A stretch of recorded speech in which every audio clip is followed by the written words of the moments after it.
Nigeria, which is successfully returned to the global securities market with $4 billion flotation that was completed 3 days ago. The Director General of the Debt Management Office, Patience Oniha, joins me now on the show for her first interview since the offer was concluded on Tuesday. Congratulations.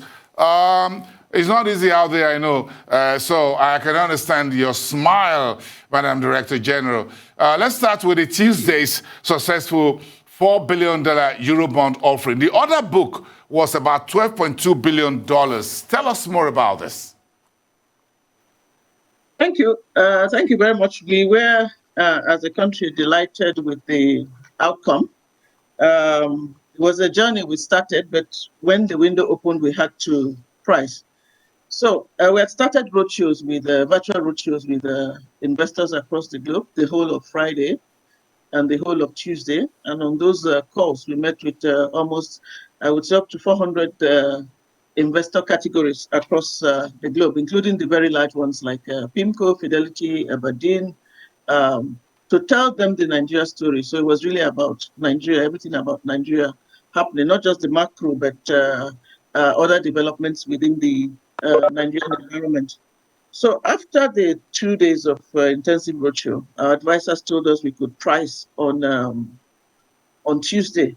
But one of the unique things, let me not miss that in this planning process, is we did for the first time actually have a roadshow for Nigerian investors. And from the list we saw, there were about 160 Nigerian investors who joined in that roadshow.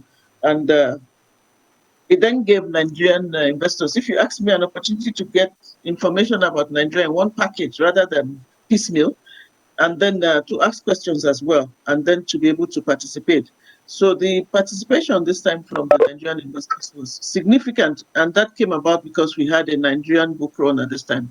Was significant, and we were able to allocate about 10% of the $4 billion to them. It's a long shot from the $25 billion of 2018. So I think it's good success, and it's a good feeling, but it does tell us that investors have appetite for Nigeria's paper to have another book of over 12 billion. It tells us they have appetite, they understand our story, and have a positive view on our outlook.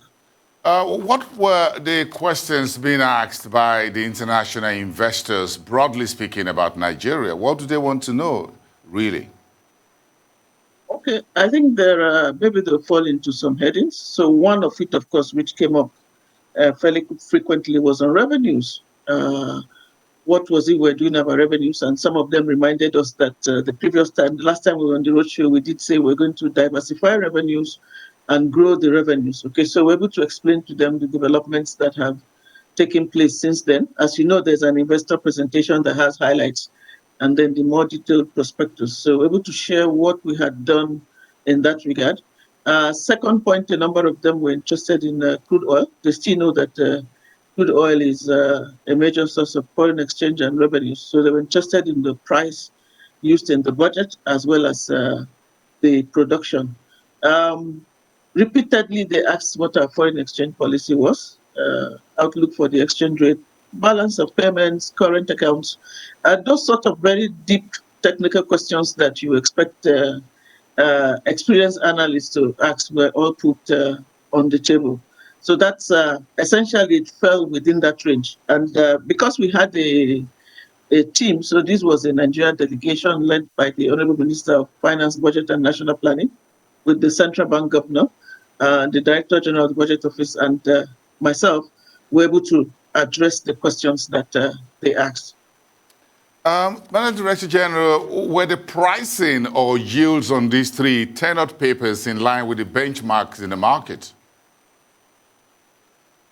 I would say so, relatively. If you looked at where bonds that we have out there of similar tenors trading,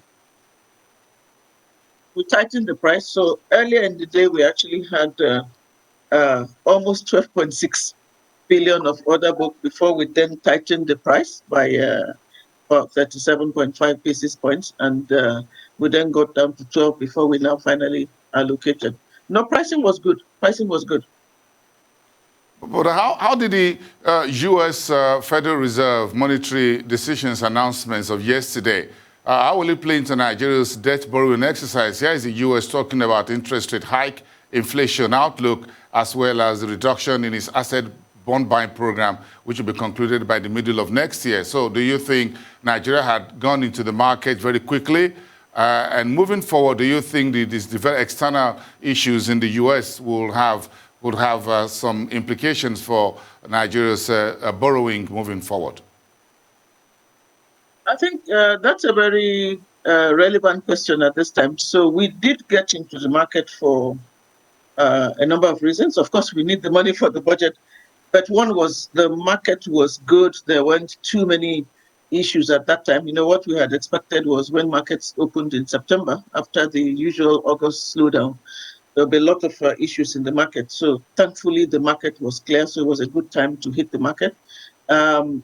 We also, of course, took into account the FOMC meeting that was to hold yesterday, which held yesterday, and decided, let's go up there. When you talk of markets, I think experts will analyze it differently. There's always expectation about an interest rate hike, a tapering of the quantitative easing, like you said, they reduced their buyback of assets. That keeps happening, but what we think that's invariably a decision of the FOMC. We just keep looking at the market, and when we think time is good, we then raise money. When are you looking to raise the balance of the initial $6.2 billion Eurobond, and what are the likely maturities or tenors that will come? Okay, let's put it this way. You know, in all our announcements, we did say we're looking at $3 billion, which we could up if demand was good and pricing was good. So market is one option, but don't forget we are always talking with the multilateral and bilateral sources, but all three options are open at this time.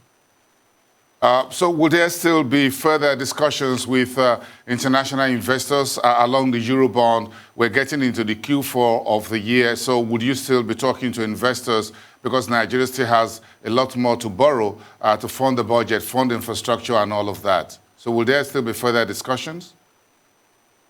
That is a possibility. Don't forget the advisors we have, we're still running with them. That is still a possibility, yes.